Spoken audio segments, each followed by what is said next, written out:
I still remember the email notification. All hands meeting, mandatory, 9:30 a.m., main conference room. It came in at 8:12 on a Thursday morning. Too early for anything good. My stomach dropped the moment I saw it. I'd worked in corporate long enough to know that tone. No subject line, no details, just urgency wrapped in vague professionalism. The kind of message that doesn't say layoffs, but screams it anyway. My name is Samantha Ray. I'm 34. And for the past 8 years, I worked at Delta Core Solutions, a mid-sized tech firm in Portland. Or rather, I lived there. I was the one who stayed late when servers went down, who skipped lunches to review compliance documents, who quietly retrained employees when onboarding dropped the ball. When the pandemic hit and everyone else panicked, I learned new systems overnight, updated our protocols by hand, and kept the place afloat. But on that Thursday morning, none of it mattered. I walked into the conference room and felt the hush immediately. People sat stiffly, coffee cups clutched tightly like talismans. No one made eye contact. I sat near the back, my heart thudding so loudly I could barely hear the soft murmur of nervous whispers around me.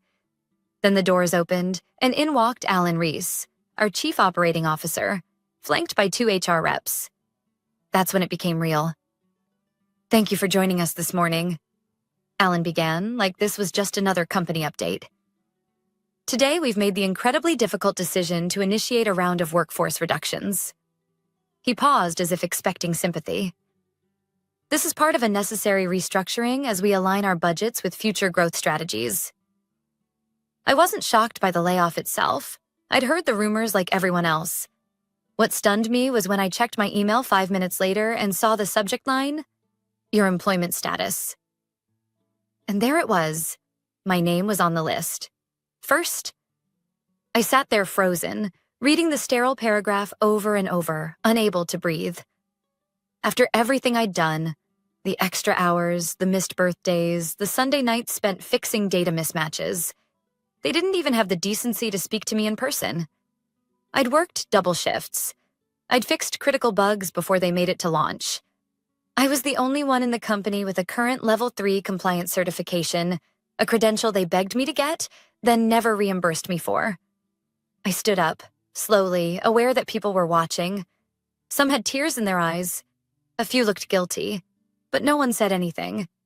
At my desk, there was already a cardboard box waiting.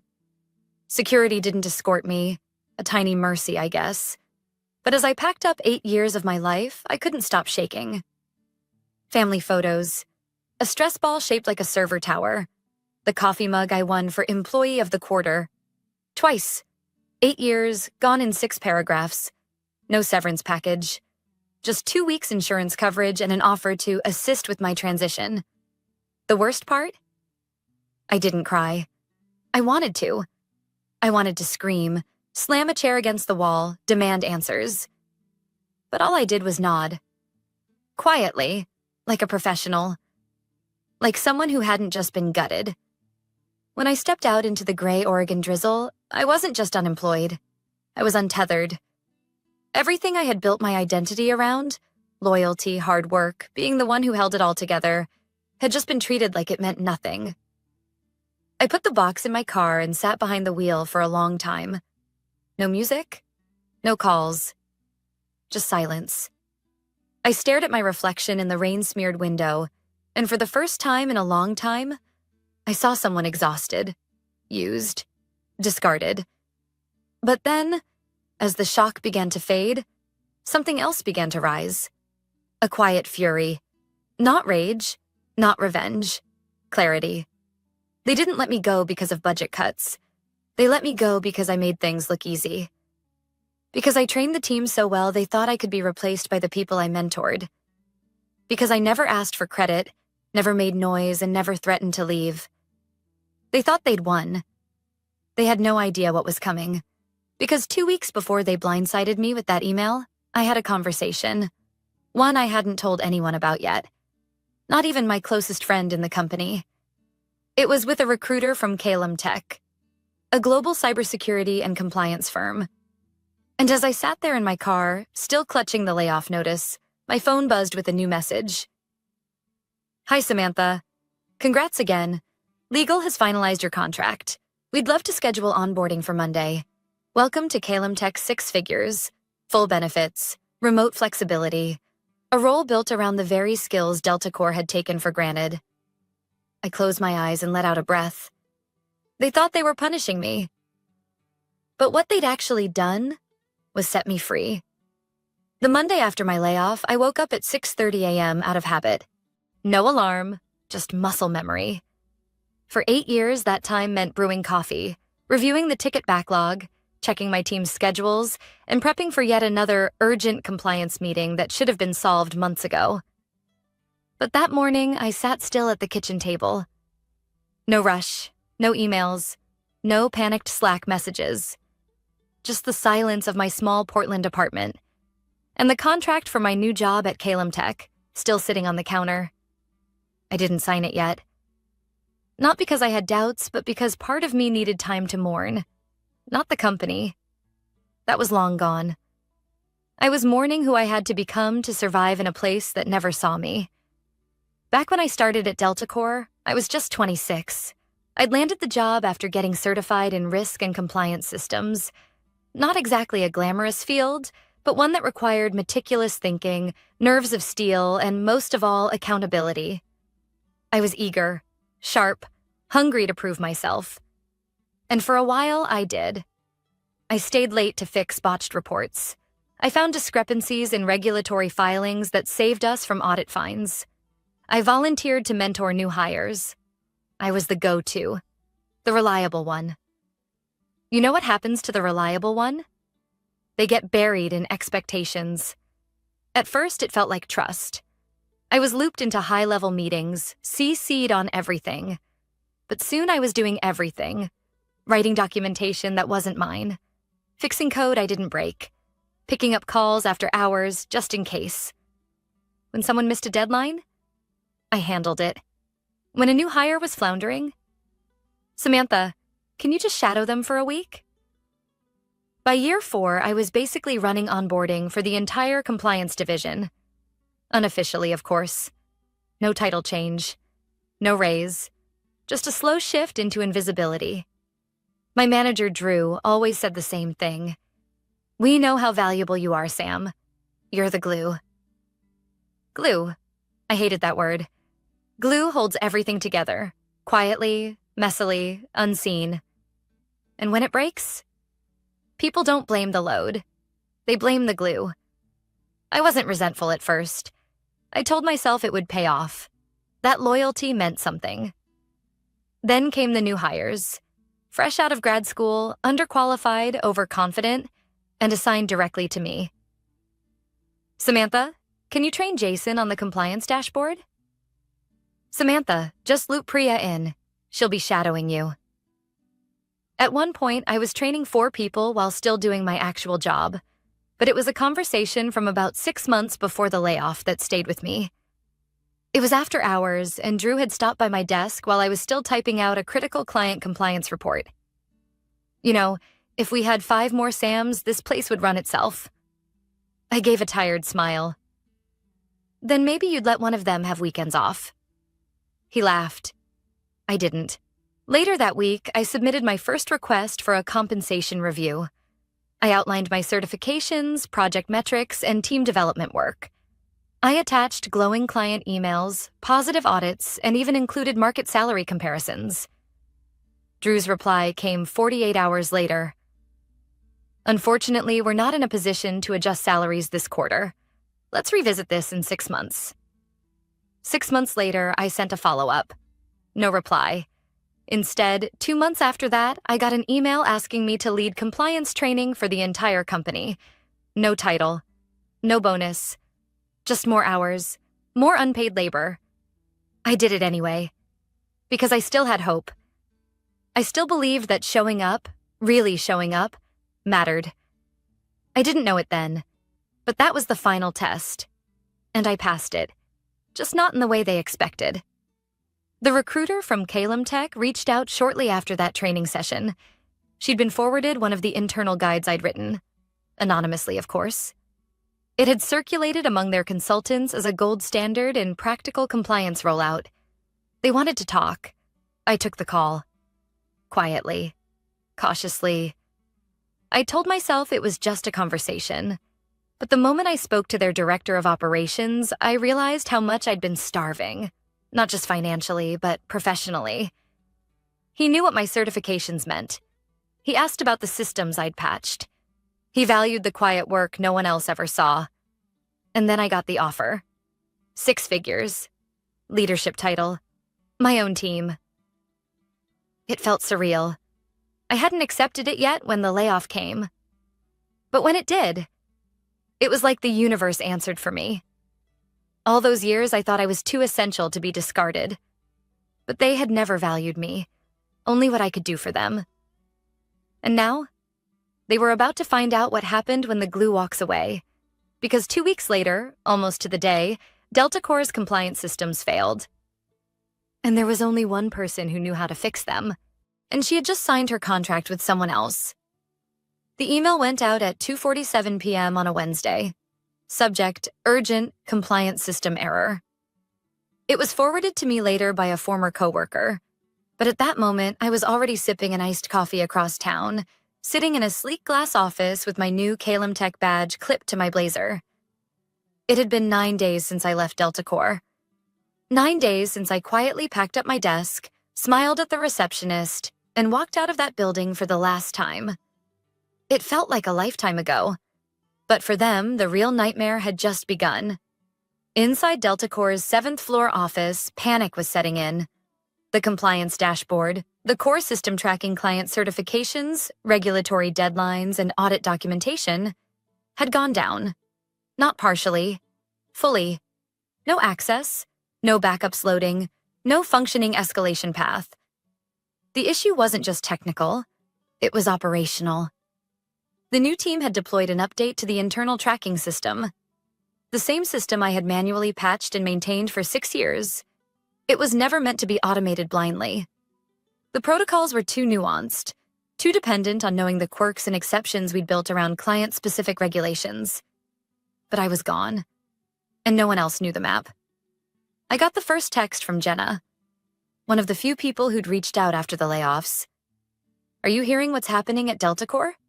It's a disaster."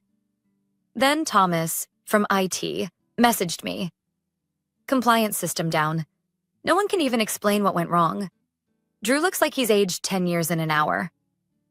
I didn't reply, not because I didn't care. A small part of me still did.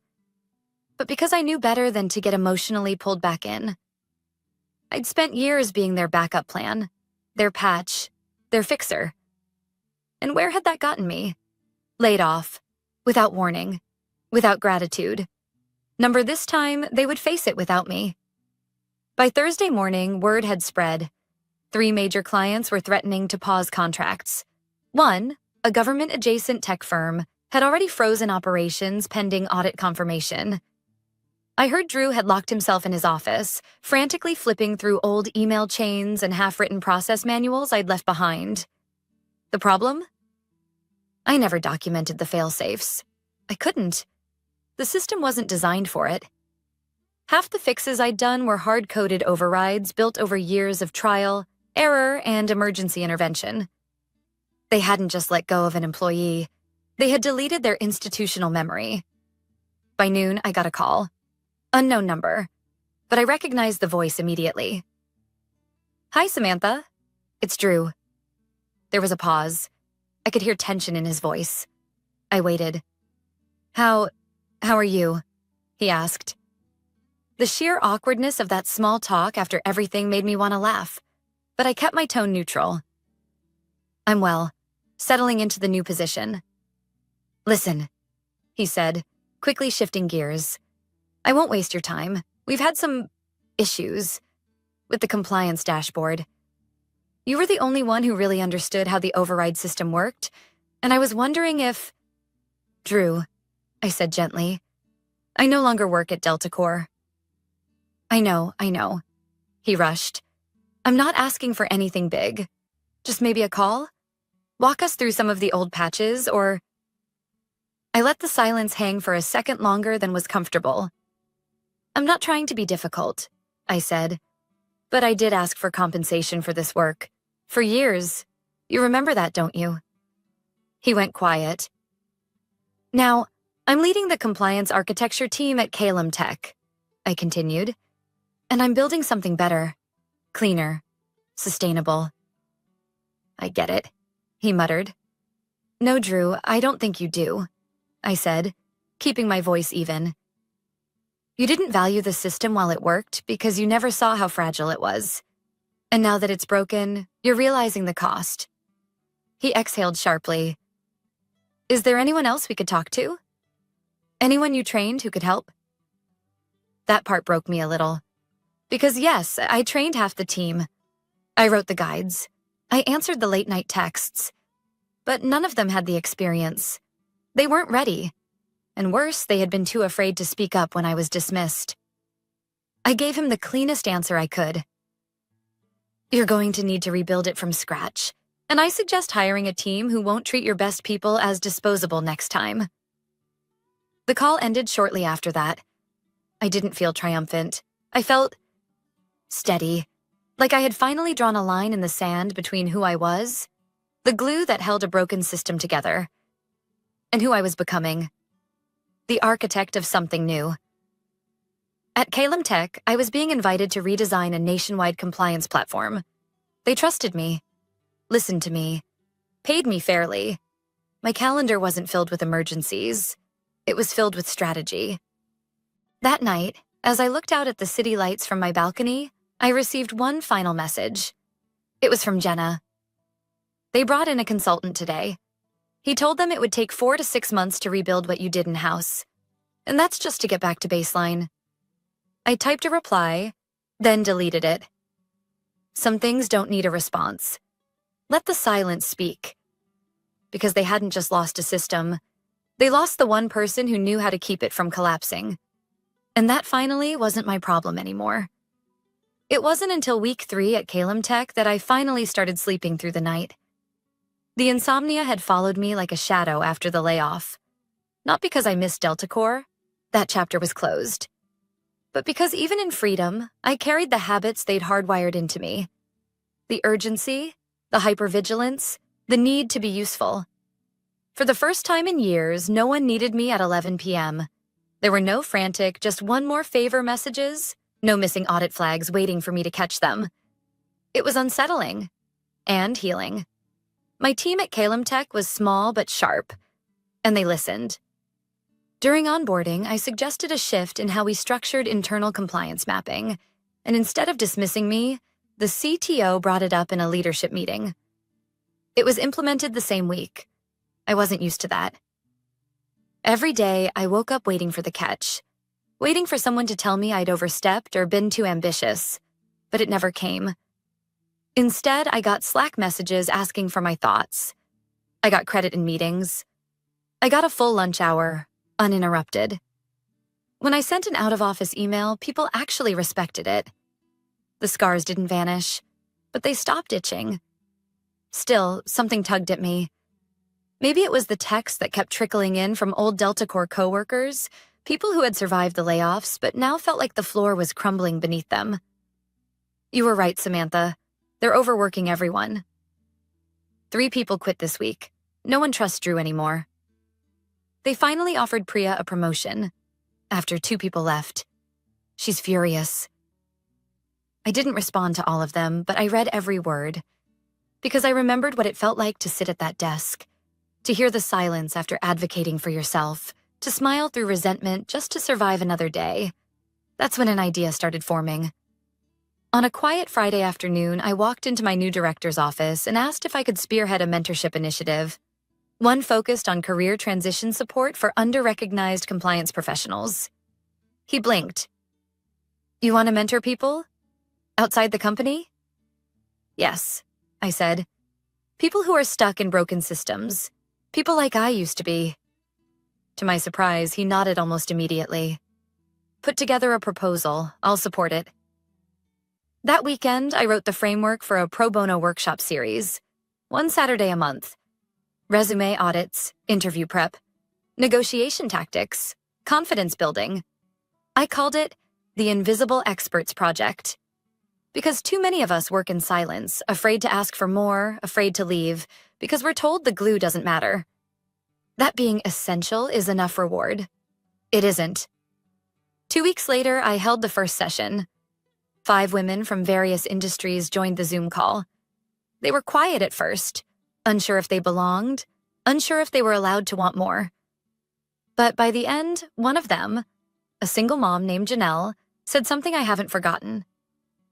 I thought I was failing because I was exhausted all the time, but maybe I'm just exhausted because I've been doing 3 people's jobs without credit. Exactly. That's the lie we're fed.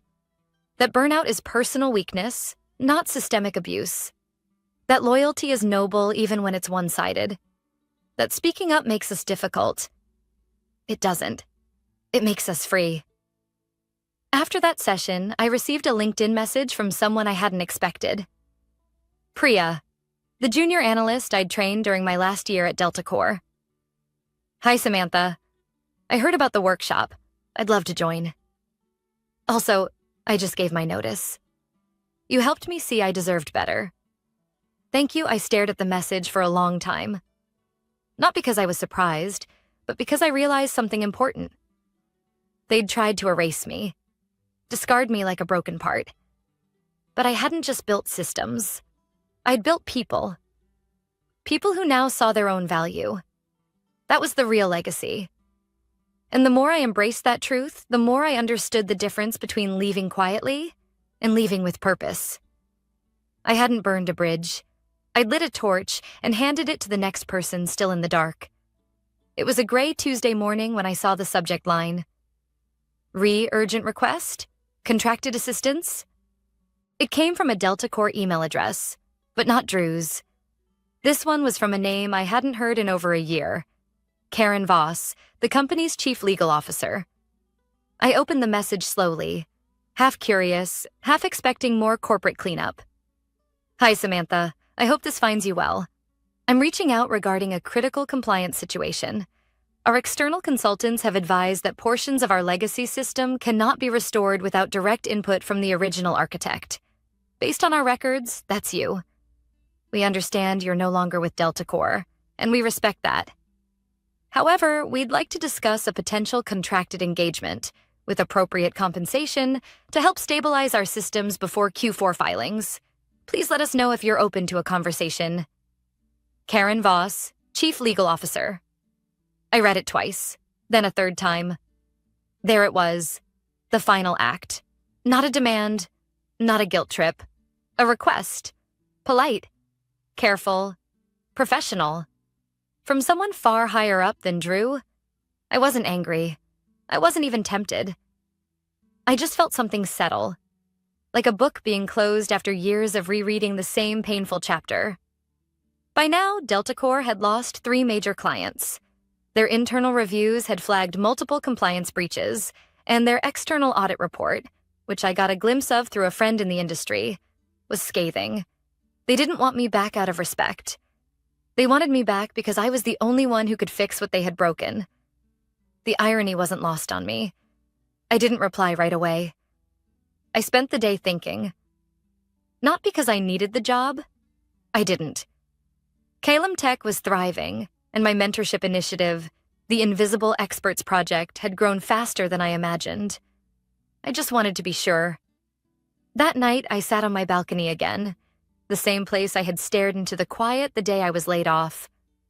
The city below me was alive with lights, and inside, my inbox was filled with messages from mentees landing interviews, negotiating raises, and walking away from toxic jobs with their heads held high. I wasn't who I was a year ago, and I wasn't going back. The next morning, I replied, Hi, Karen. Thank you for your message. I appreciate the outreach, but I must respectfully decline. While I understand Delta Core's current challenges, I believe my departure and the circumstances surrounding it offered an important lesson about valuing internal talent before they become external assets. I wish you the best as you move forward with your consultants. Samantha Ray. No bitterness, no ego, just truth. A few hours later, I got a short response. Understood. Thank you for your time. KV. I didn't need more. Closure doesn't always come with applause. Sometimes it comes quietly. Like finally stepping off a path that only led you in circles. 2 weeks after that, Calum Tech's board invited me to present our new modular compliance platform, a system I'd co-developed and would now lead into national deployment. At the end of the meeting, our CTO shook my hand and said, "This wouldn't have happened without you, Samantha. You didn't just help us build something, you helped change how we think about what leadership actually looks like." That stuck with me, because for years I thought leadership meant carrying everyone else, being the fixer, the last one out of the office, the quiet achiever. But real leadership? It's showing people their value before the breaking point. It's setting boundaries, not just picking up the slack. It's refusing to let your loyalty be weaponized against you. I used to think I was disposable. They made me believe that being useful was the same thing as being valued. But here, I wasn't just useful. I was seen. At the end of my presentation, I looked around that boardroom, at people who listened when I spoke, at systems built on trust, not desperation. And I realized I hadn't just found a new job. I had reclaimed my worth. One of my mentees, a woman named Leah who had recently left a hostile finance firm, said something in our last group session that brought tears to my eyes. I kept thinking I had to prove I was irreplaceable. But the truth is, I never was. I was just ignored. I told her what I had finally come to believe. You don't have to be irreplaceable to be valuable. You just have to believe that the right people will see you before it's too late. That's what Delta Corps never understood. They didn't lose me because I left. They lost me because they never believed I would. And by the time they realized what they had, I was already building something they'd never get access to again. Success isn't revenge. Self-respect is. And I had finally found mine.